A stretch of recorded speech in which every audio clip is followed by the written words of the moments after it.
ಸಹೋದರ ಸಹೋದರಿಯರೇ, ದಯವಿಟ್ಟು ಕೇಳಿ. ದೇವರು ಮನುಷ್ಯನನ್ನು ಪ್ರೀತಿಸಿದ್ದಾರೆ. ಎಷ್ಟೋ ಪ್ರೀತಿಸಿದ್ದಾರೆ. ತನ್ನ ಹೋಲಿಕೆಯ ಪ್ರಕಾರ, ತನ್ನ ಸ್ವರೂಪದಲ್ಲಿ ಮನುಷ್ಯನನ್ನು ಸೃಷ್ಟಿಸಿದ ದೇವರು ತನ್ನ ಕಣ್ಮುಂದೆಯೇ ತನ್ನ ಮಗುವಾಗಿರುವ ಮನುಷ್ಯನು ಹಾಳಾಗುತ್ತಿರುವಾಗ, ನಾಶವಾಗಿ ಪಾತಾಳಕ್ಕೆ ಹೋಗುತ್ತಿರುವಾಗ ಕಣ್ಣಾರೆ ನೋಡಿದ ದೇವರು ಸುಮ್ಮನೆ ಇರಲಿಕ್ಕಾಗಲಿಲ್ಲ. ಅದಕ್ಕಾಗಿಯೇ ತಾನೇ ಈ ಭೂಲೋಕಕ್ಕೆ ಇಳಿದು ಬಂದರು. ಒಮ್ಮೆ ಒಬ್ಬ ರಾಜನ ಬಳಿಗೆ ಮಂತ್ರಿ ಬಂದು ಯೇಸುವಿನ ಕುರಿತಾಗಿ ಹೇಳ್ತಾ ಇದ್ದನು. ರಾಜ, ಯೇಸು ಬಹಳ ಪ್ರತ್ಯೇಕನಾದಂತಹ ದೇವರು, ಲೋಕರಕ್ಷಕನು. ಆತನು ಸೃಷ್ಟಿಸಿರುವ ಮನುಷ್ಯರು ಪಾಪ ಮಾಡಿ ಹಾಳಾಗುತ್ತಿರುವಾಗ, ಪತನವಾಗುತ್ತಿರುವಾಗ, ಪಾತಾಳಕ್ಕೆ ಹೋಗುತ್ತಿರುವಾಗ ತಾನೇ ಅವರನ್ನು ರಕ್ಷಿಸುವುದಕ್ಕಾಗಿ ಈ ಭೂಲೋಕಕ್ಕೆ ಇಳಿದು ಬಂದಿದ್ದಾರೆ ರಾಜ ಎಂದು ಹೇಳಿದ್ರೆ ರಾಜನಿಗೆ ಕೋಪ ಬಂತು. ಬುದ್ಧಿಗೇಡಿಯಂತೆ ಮಾತಾಡಬೇಡ. ಯಾಕೆಂದರೆ ಒಂದು ವೇಳೆ ನೀನು ಹೇಳಿದ ಪ್ರಕಾರ ದೇವರು ಮನುಷ್ಯನನ್ನು ರಕ್ಷಿಸಬೇಕು ಎಂದು ಅಂದ್ಕೊಂಡಿರೋದಾದ್ರೆ ತಾನೇ ಯಾಕೆ ಇಳಿದು ಬರಬೇಕಿತ್ತು? ಒಬ್ಬ ದೂತನನ್ನಾಗಲಿ ದೇವತೆಯನ್ನಾಗಲಿ ಅವತಾರ ಪುರುಷನನ್ನಾಗಲಿ ಕಳಿಸಬಹುದಿತ್ತಲ್ಲವೇ? ನನ್ನ ಪ್ರಜೆಗಳಲ್ಲಿ ಯಾರಿಗಾದರೂ ಕಷ್ಟ ಬರುವುದಾದ್ರೆ ನಾನೇನ್ ಮಾಡ್ತೇನೆ? ಯಾರನ್ನಾದರೂ ಒಬ್ಬರನ್ನು ಕಳಿಸುತ್ತೇನೆ ಅವರ ಕಷ್ಟ ತೀರಿಸುವುದಕ್ಕಾಗಿ. ನಾನೇ ಹೋಗೋದಿಲ್ವಲ್ಲ? ಮತ್ತೆ ದೇವರು ಕೂಡ ಜನರಿಗೆ ಕಷ್ಟ ಬಂದಾಗ ಯಾರೋ ಒಬ್ಬರನ್ನು ಭೂಲೋಕಕ್ಕೆ ಕಳುಹಿಸಿ ಅವರನ್ನು ರಕ್ಷಿಸುವ ಪ್ರಯತ್ನ ಮಾಡಬೇಕೇ ಹೊರತು ಆತನೇ ಯಾಕೆ ಇಳಿದು ಬಂದನು? ಸುಮ್ಮನೆ ಅರ್ಥ ಇಲ್ಲದಂತೆ ಮಾತಾಡ್ತಾ ಇದ್ದಿ ಎಂದು ಹೀಗೆ ಹೇಳಿ ಮಂತ್ರಿ ಅವರ ಬಾಯಿ ಮುಚ್ಚಿಸುತ್ತಾನೆ. ಆಗ ಮಂತ್ರಿ ಮೌನವಾಗಿದ್ದ. ಮುಂಬರುವ ವಾರದಲ್ಲಿ ರಾಜನು ಮತ್ತು ಮಂತ್ರಿ, ಸೈನ್ಯಾಧಿಪತಿ ಇವರೆಲ್ಲರೂ ಸೇರಿ ವಿಹಾರ ಯಾತ್ರೆಗೆ ಹೋಗ್ತಾರೆ.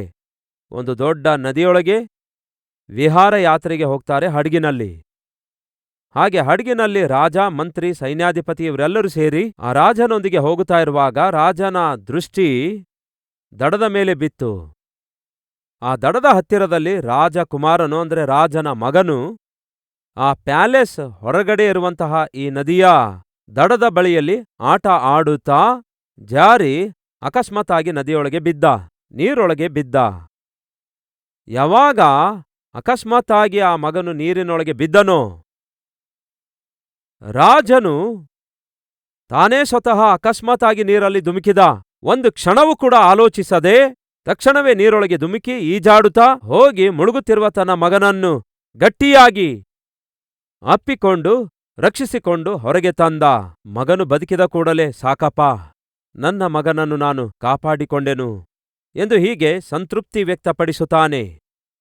ಆಗ ಮಂತ್ರಿ ಹಾಗೂ ಸೈನ್ಯಾಧಿಪತಿ ಇವರೆಲ್ಲರೂ ಕೂಡ ರಾಜನ ಸುತ್ತಲೂ ಇರುವಾಗ ಮಂತ್ರಿ ಕೇಳ್ತಾನೆ, ರಾಜ, ನಿಮ್ಮ ಮಗನು ನೀರಿನೊಳಗೆ ಬಿದ್ದಾಗ ಮಂತ್ರಿಯಾಗಿ ನಾನು ಧುಮುಕ್ಲಿಕ್ಕಿದ್ದೆ, ಸೈನ್ಯಾಧಿಪತಿ ಧುಮುಕಬೇಕಂದಿದ್ದ, ಸೈನ್ಯದವರು ಧುಮುಕ್ಲಿಕ್ಕಿದ್ರು.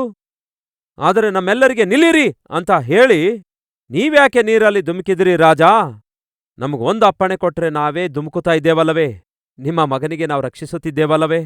ನಮಗಿಂತ ಮುಂಚೆ ನೀವ್ಯಾಕೆ ಧುಮುಕಿದ್ರಿ ಅಂದಾಗ ರಾಜನು ಹೇಳ್ತಾನೆ, ಯಾಕೆ ಧುಮುಕಿದ್ದೇನೆ ಅಂದರೆ ಎಷ್ಟೇ ಆಗಲಿ ಹೆತ್ತ ಪ್ರೀತಿ ಅಲ್ಲವೋ, ಆ ಹೆತ್ತ ಪ್ರೀತಿ ನನ್ನನ್ನು ಸೆಳೆದಿರುವುದರಿಂದಲೇ ನಿಮ್ಮಲ್ಲಿ ಯಾರೊಬ್ಬರಿಗೂ ಹೇಳದಂತೆ ನಾನೇ ಧುಮುಕಿ ನನ್ನ ಮಗನನ್ನು ರಕ್ಷಿಸಿಕೊಳ್ಳಬೇಕೆಂದು ಬಯಸಿದೆ. ಹೆತ್ತ ಪ್ರೀತಿ ನನ್ನನ್ನು ಸೆಳೆದಿತ್ತು ಅನ್ನುತ್ತಾನೆ ರಾಜ. ಆಗ ಮಂತ್ರಿ ಹೇಳುತ್ತಾನೆ, ರಾಜ, ಒಮ್ಮೆ ನೀವೇನಂದಿದ್ರಿ? ಮನುಷ್ಯರು ನಶಿಸಿ ಹೋಗುತ್ತಿರುವಾಗ, ಹಾಳಾಗಿ ಪಾತಾಳಕ್ಕೆ ಹೋಗುತ್ತಿರುವಾಗ ಅವರನ್ನು ರಕ್ಷಿಸುವುದಕ್ಕಾಗಿ ದೇವರು ಬೇರೆ ಯಾರನ್ನೋ ಕಳಿಸಬಹುದಿತ್ತಲ್ಲವೇ? ಆತನೇ ಯಾಕೆ ಇಳಿದು ಬಂದಿದ್ದಾನೆ ಎಂದು ನೀವು ನನಗೆ ಪ್ರಶ್ನಿಸಿದ್ದೀರಿ. ನಿಮ್ಮ ಮಗನು ನಶಿಸಿ ಹೋಗುತ್ತಿರುವಾಗ, ನಿಮ್ಮ ಮಗನು ಮುಳುಗಿ ಹೋಗುತ್ತಿರುವಾಗ ನಮ್ಮೆಲ್ಲರಿಗೆ ಅಪ್ಪಣೆ ಕೊಟ್ರೆ ನಾವೇ ಕಾಪಾಡ್ತಿದ್ದೇವಲ್ಲವೇ? ನೀವ್ಯಾಕೆ ಕಾಪಾಡಲು ಹೋದ್ರಿ ಎಂದು ಕೇಳಿದ್ರೆ ಎಷ್ಟೇ ಆಗ್ಲಿ ಹೆತ್ತ ಪ್ರೀತಿ ಅಲ್ಲವೋ? ಆ ಪ್ರೀತಿ ನನಗೆ ಬಲವಂತ ಮಾಡಿರುವುದರಿಂದ ನಾನೇ ಧುಮುಕಿದ್ದೇನೆ ಎಂದು ನೀವು ಹೇಳಿದ್ದೀರಲ್ಲವೋ? ದೇವರು ಮನುಷ್ಯನನ್ನು ಹೆತ್ತಿರುವುದರಿಂದಲೇ ತಾನು ಹೆತ್ತ ಮನುಷ್ಯನು ತನ್ನ ಕಣ್ಮುಂದೆ ಹಾಳಾಗಿ ಹೋಗುತ್ತಿರುವಾಗ ದೂತರಿಗೂ ದೇವತೆಗಳಿಗೂ ಹೇಳಲಿಕ್ಕಾಗಲಿಲ್ಲ. ಆದರೆ ಆತನೇ ಈ ಭೂಲೋಕಕ್ಕೆ ಇಳಿದು ಬಂದಿದ್ದಾನೆ. ಎದಕ್ಕಾಗಿ? ನಶಿಸಿ ಹೋಗುತ್ತಿರುವ ಮನುಷ್ಯನನ್ನು ಹುಡುಕಿ ರಕ್ಷಿಸುವುದಕ್ಕಾಗಿ. ಅದಕ್ಕಾಗಿಯೇ ಈ ದಿನ ಪ್ರಪಂಚವೆಲ್ಲವೂ ಕೂಡ ಯೇಸುಕ್ರಿಸ್ತನ ಜನ್ಮದ ಕುರಿತಾಗಿ ಒಂದು ಹಬ್ಬ ಎನ್ನುವ ರೀತಿಯಲ್ಲಿ ಆಚರಿಸುವುದಕ್ಕೆ ಕಾರಣವೇನೆಂದರೆ, ಪಾಪಿಯನ್ನು ರಕ್ಷಿಸುವುದಕ್ಕಾಗಿ ದೇವರೇ ಭೂಲೋಕಕ್ಕೆ ಇಳಿದು ಬಂದಿದ್ದಾರೆ. ಕ್ರೈಸ್ತರನ್ನು ಮಾತ್ರ ರಕ್ಷಿಸುವುದಕ್ಕಾಗಿ ಅಲ್ಲ, ಯಹೂದ್ಯರನ್ನು ಮಾತ್ರ ರಕ್ಷಿಸುವುದಕ್ಕಾಗಿ ಅಲ್ಲ, ಕ್ರೈಸ್ತಿಯ ಮತದವರನ್ನು ಇಲ್ಲವೇ ನಂಬಿಕೆಯುಳ್ಳವರನ್ನು ರಕ್ಷಿಸಲು ಮಾತ್ರ ಎಂದು ಬೈಬಲ್ನಲ್ಲಿಲ್ಲ. ಮತ್ತೇನಂತಿದೆ? ನಶಿಸಿ ಹೋಗುವಂಥವರನ್ನು ಹುಡುಕಿ ರಕ್ಷಿಸುವುದಕ್ಕಾಗಿ ಯೇಸುಕ್ರಿಸ್ತನು ಈ ಲೋಕಕ್ಕೆ ಬಂದಿದ್ದಾರೆ. ಅಂದರೆ ಮತ ಯಾವುದೇ ಆಗಿರ್ಬೋದು, ಕುಲ ಯಾವುದೇ ಆಗಿರ್ಬೋದು, ಪ್ರಾಂತ್ಯ ಯಾವುದೇ ಆಗಿರ್ಬೋದು, ನಂಬಿಕೆ ವಿಶ್ವಾಸ ಏನೇ ಆಗಿರ್ಬೋದು, ನಾವೆಲ್ಲರೂ ಕೂಡ ಬೆಳಗ್ಗೆ ಎದ್ರೆ ರಾತ್ರಿಯವರೆಗೂ ತಿಳಿದೋ ತಿಳಿಯದೋ ಎಷ್ಟೋ ಸಾರಿ ಎಷ್ಟೋ ತಪ್ಪುಗಳನ್ನು ಮಾಡ್ತೇವೆ, ಎಷ್ಟೋ ಪಾಪ ಮಾಡ್ತೇವೆ. ಇವೆಲ್ಲವುಗಳಿಂದ ಬರುವಂತಹ ಶಿಕ್ಷೆಯೇ ನರಕ ಆಗಿದೆ. ಆ ನರಕದಲ್ಲಿ ನಾವು ಹೋಗಬಾರದೆಂದು, ಆ ನರಕದಲ್ಲಿ ಸುಟ್ಟು ಸಾಯಬಾರದೆಂದು ನಮ್ಮನ್ನು ಪ್ರಾಣದಂತೆ ಪ್ರೀತಿಸಿದ ದೇವರೇ ಈ ಭೂಲೋಕಕ್ಕೆ ಇಳಿದು ಬಂದ್ರು. ಆತನು ಜನಿಸಿದಾಗ ಆಕಾಶದಲ್ಲಿ ಒಂದು ನಕ್ಷತ್ರ ಉದಯಿಸಿತು. ನಕ್ಷತ್ರಗಳನ್ನು ಪರಿಶೋಧಿಸುವ ಪರಿಶೋಧಕರಾಗಿರುವಂತಹ ಜ್ಞಾನಿಗಳು ಆ ನಕ್ಷತ್ರ ನೋಡಿದಾಗ ಒಂದು ಸತ್ಯ ಗೊತ್ತಾಯಿತು. ಅದೇನೆಂದರೆ, ಲೋಕವನ್ನು ಉದ್ಧರಿಸುವಂತಹ, ಲೋಕವನ್ನು ರಕ್ಷಿಸುವಂತಹ ಮಹಾರಾಜನು ಜನಿಸಿದ್ದಾನೆ. ನಾವೆಷ್ಟೇ ಜ್ಞಾನಿಗಳಾದಾಗ್ಯೂ, ಎಷ್ಟೇ ತಿಳುವಳಿಕೆ ಇದ್ದವರಾದಾಗ್ಯೂ, ಮನುಷ್ಯನನ್ನು ಸೃಷ್ಟಿಸಿದ ದೇವರು ಯಾರೆಂದು ತಿಳಿದುಕೊಳ್ಳುವಂಥದ್ದೇ ನಿಜವಾದಂತಹ ಜ್ಞಾನ ಆಗಿದೆ. ಅಂತಹ ಜ್ಞಾನವನ್ನು ಹುಡುಕಿದಂತಹ ಆ ಜ್ಞಾನಿಗಳು ನಕ್ಷತ್ರ ನೋಡಿದಾಗ ಅವರಿಗೆ ಅರ್ಥವಾದದ್ದೇನೆಂದರೆ, ಮನುಷ್ಯರನ್ನು ರಕ್ಷಿಸುವಂತಹ ಲೋಕರಕ್ಷಕನು ಜನಿಸಿದ್ದಾನೆ. ಆ ಲೋಕರಕ್ಷಕನಿಗೆ ನಾವು ಭೇಟಿಯಾಗಬೇಕು, ಆ ಲೋಕರಕ್ಷಕನಿಗೆ ನಾವು ಆರಾಧಿಸಬೇಕು ಎಂಬ ಉದ್ದೇಶದಿಂದ ಅವರು ಹೊರಟು ಯೆರೂಸಲೇಮಿಗೆ ಬಂದಿರುವಂತೆ ನಾವು ನೋಡುತ್ತೇವೆ. ಯಾರು ಅವರು? ಜ್ಞಾನಿಗಳು.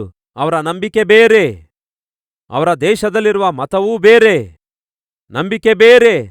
ಹಾಗಂತ ನಾವೆಂಥವರು, ನಮ್ಮ ದೇಶ ಎಂಥದ್ದು, ನಮ್ಮ ನಂಬಿಕೆ ಎಂಥದ್ದು, ನಮ್ಮ ವಿಶ್ವಾಸ ಎಂಥದ್ದು, ನಾವ್ಯಾಕೆ ಹೋಗಬೇಕು ಯೆರೂಸಲೇಮಿಗೆ ಎಂಬುದಾಗಿ ಅವರು ಅಂದುಕೊಳ್ಳಲಿಲ್ಲ. ಎದಕ್ಕಾಗಿ? ಯೇಸು ಕ್ರಿಸ್ತನ ಜನ್ಮ ಮತಕ್ಕಿಂತಲೂ ಮಿಗಿಲಾದದಾಗಿದೆ. ಯೇಸು ಈ ಲೋಕದಲ್ಲಿ ಜನಿಸಿದ್ದು ಒಂದು ಮತವನ್ನು ಸ್ಥಾಪಿಸುವುದಕ್ಕಾಗಿ ಅಲ್ಲ, ಮತ ಬೋಧನೆ ಮಾಡುವುದಕ್ಕಾಗಿ ಅಲ್ಲ, ಮತಾಂತರ ಮಾಡುವುದಕ್ಕಾಗಿ ಅಲ್ಲ. ಮತ್ಯಾಕೆ ಯೇಸು ಕ್ರಿಸ್ತನು ಈ ಲೋಕದಲ್ಲಿ ಜನಿಸಿದ್ದಾರೆ ಎನ್ನುವುದಾದರೆ, ಪಾಪದೊಳಗೆ ಬಿದ್ದು ಕೆಟ್ಟು ಹೋಗಿ ಹಾಳಾಗುತ್ತಿರುವ ಪ್ರತಿ ಮನುಷ್ಯನನ್ನು ಬದಲಾಯಿಸಬೇಕೆಂದು, ಪರಿಶುದ್ಧಗೊಳಿಸಬೇಕೆಂದು, ಪರಲೋಕಕ್ಕೆ ಸೇರಿಸಬೇಕೆಂದು ಯೇಸು ಕ್ರಿಸ್ತನು ಈ ಲೋಕಕ್ಕೆ ಜನಿಸಿ ಬಂದರು. ಬನ್ನಿ ಪ್ರಾರ್ಥಿಸೋಣ.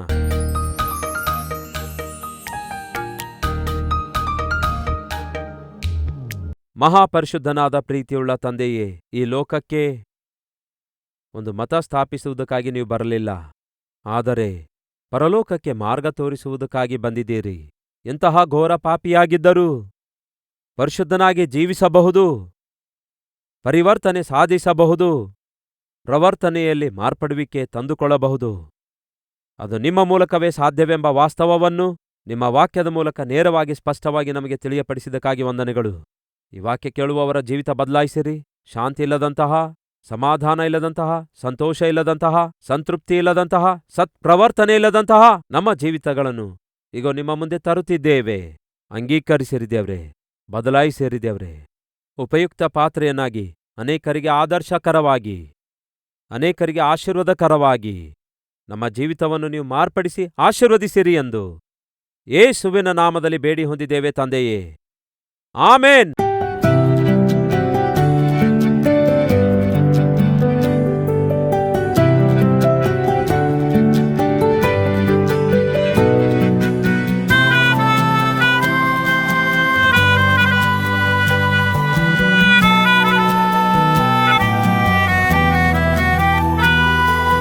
ದಿನ ಸಾರಿದ ಸಂದೇಶ ನಿಮಗೆ ಆಶೀರ್ವಾದಕರವಾಗಿರುವುದಾದರೆ ಲೈಕ್ ಮಾಡಿರಿ.